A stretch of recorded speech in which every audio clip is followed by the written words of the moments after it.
How's it going, guys? Cody, guys, back again, dropping yet another video. Right, guys, my focus is all over at the minute. It's been a long day. It's like 11:30 on a Saturday night now. I've done like 3 vlogs already. I'll be uploading them soon, but this is my 4th one. This is a story about my local police force, Greater Manchester Police, right? Corrupt as fuck they are. The headline reads, "Car broken into, bike nicked. We haven't got enough officers to deal with that," admits the Chief Constable. Greater Manchester Police has lost 2,000 officers since the cuts started to bite, and according to the Chief Constable, crime is now having to be so severely prioritised that many people would be surprised by the ruthlessness employed in that process. In 2018, we are now used to public servants and local politicians telling us that services are unable to do the things they could do before austerity hit. But the Chief Constable of Greater Manchester's view of the situation is quite stark, even by those standards. Ian Hopkins argues that such a vacuum now lies between high-level serious crimes such as murder, rape or human trafficking and the work police carry out protecting people with mental health problems or other welfare issues, that the force is now struggling to do an awful lot else. So if you thought that officers will automatically show up should your house be burgled or your car nicked, think again. There is this growing gap of people in the middle that, expect us to turn up to their car that's been broken into, or their garden shed that's been broken into, or their bike's been stolen, and they're finding out that we don't, he said. And from my perspective, there's 2 answers to this. People might accuse me about being quite simplistic, but either the public have to understand that that's just the way policing is now in the 21st century, and we make difficult decisions around our resource allocation and that we're dealing with, or there has to be more police. And as I say, that might sound quite simplistic, but I don't see what the solution is in the long term unless there's either an acceptance of that kind of policing or there's an increase in resources. Greater Manchester Police has lost 2,000 officers since the cuts started to bite, and according to the Chief Constable, crime is now having to be so severely prioritised that many people would be surprised in the ruthlessness employed in that process. While he defends that prioritisation, the results have been rising public anxiety over visible low-level crime, particularly gangs of youth threatening and attacking people. Earlier in the summer, Oldham West and Royton MP Jim McMahon, who has been pushing for action on antisocial behaviour, muggings, attacks and thefts on both the tram through Oldham and more generally in the town centre for some time, warned in the Manchester Evening News that justice has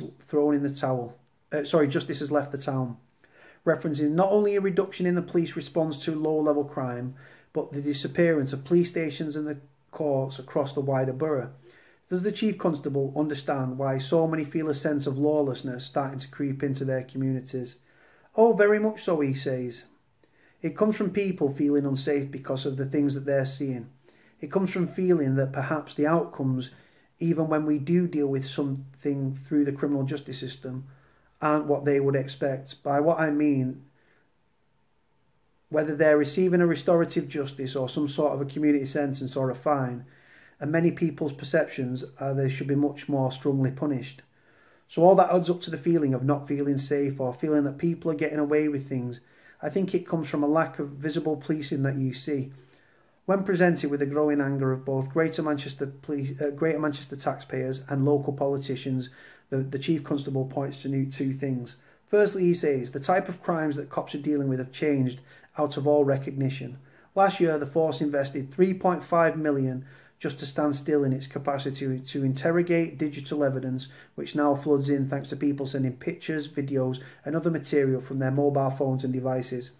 Meanwhile, 8 to 10 cases of sextortion, cases where revenge porn or online blackmail through hacking people's accounts for personal details, are now reported to Greater Manchester Police each day, as well as the vast mass of other cybercrimes. At the time, there was a reduction in funding, a 23% cut in officers since 2010, more than the national average, while cases of child sexual exploitation have rocketed and the force has not exactly been short of an unforeseen major incidents. A couple of weekends ago, Chief Constable Hopkins released a message to all frontline officers thanking them for their work over what he said was a particularly complex few days. While there had been in fact been a very slight drop in call-outs compared to the same weekend in 2017, he says the kind of cases dealt with stretched the force more than the normal. That included police in Moss Side Carnival, dealing with a shooting that followed in the early hours of the morning, a murder in Rochdale, and the football season kicking off again at Old Trafford. On top of that, the police force dealt with 85 mental health cases, taking an average of 5.5 hours each to deal with. Releasing the statement was doubtless, in part, an attempt to get GMP's message out to the wider public, one intended to reiterate that now they need to manage their expectations. Yet, when new Greater Manchester Mayor Andy Birmingham appointed Bev Hughes as his Deputy Mayor for Policing nearly 18 months ago, it was those very shed break-ins now mentioned by the Chief that she highlighted in her initial interviews. We want to make sure the public feel that the police are both accessible and responsive, accepting that they can't respond equally to everything, she said at the time. But I live in Manchester, I've had my bike pinched and now people try to get in my shed at night, so have my neighbours. And I know what that feels like. That was in May 2017. In August 2018, if anything, the situation's got worse rather than better, with people in Greater Manchester more likely to be victims of crime than anywhere else in the country. Did the Mayor and Deputy promise things they couldn't deliver? I think you know what. Whilst what Bev was saying was very important about policing and philosophy, I can't say that word, is absolutely rooted in local policing, and I wouldn't want to see us withdraw from local policing, and we've clung on to maintaining that local footprint because it's so important. She was right in what she's saying, the Chief. I think if we have a similar conversation with Bev now, she wouldn't move away from that, but she'd be able to be more articulate actually on some of the stuff I talk about in terms of the complexity and the challenges. Nevertheless, it is a visible crime increasingly blighting parts of Greater Manchester, not least the city centre, where drug dealing is currently rife. That will continue to preoccupy both taxpayers, elected officials. However, much Greater Manchester Police tries to get that message out.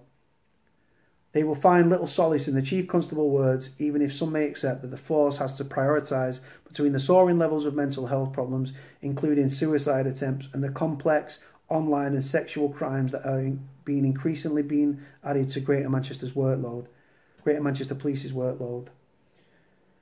Even if they do hear and accept that message, is the government listening to the Chief of one of UK's largest police forces? I think that some of the issues around violent crime start to bring that home for people, said the Chief Constable, diplomatically adding that there is some very good stuff in the Home Office's latest strategy. But there's one thing on the political agenda nationally at the moment, and that's Brexit.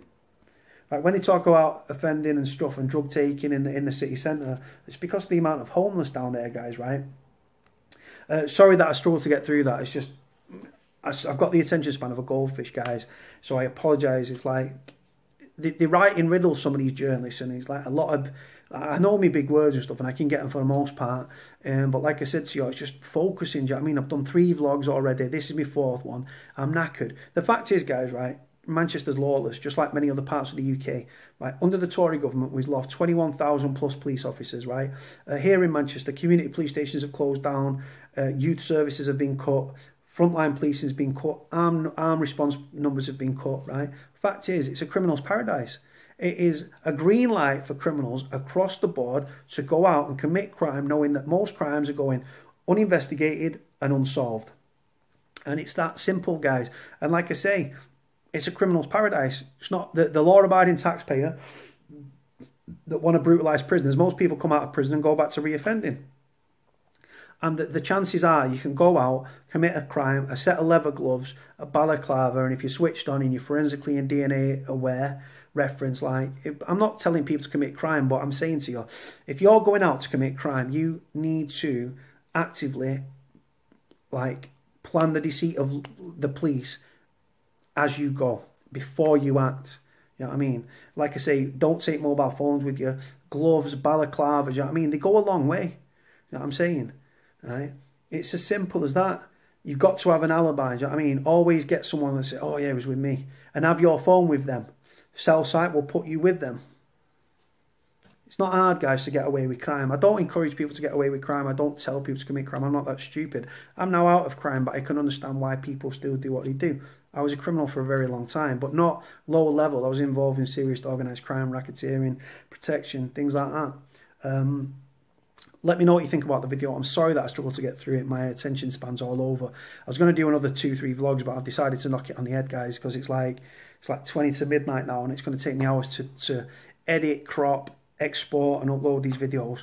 But like, comment, subscribe, Cody out.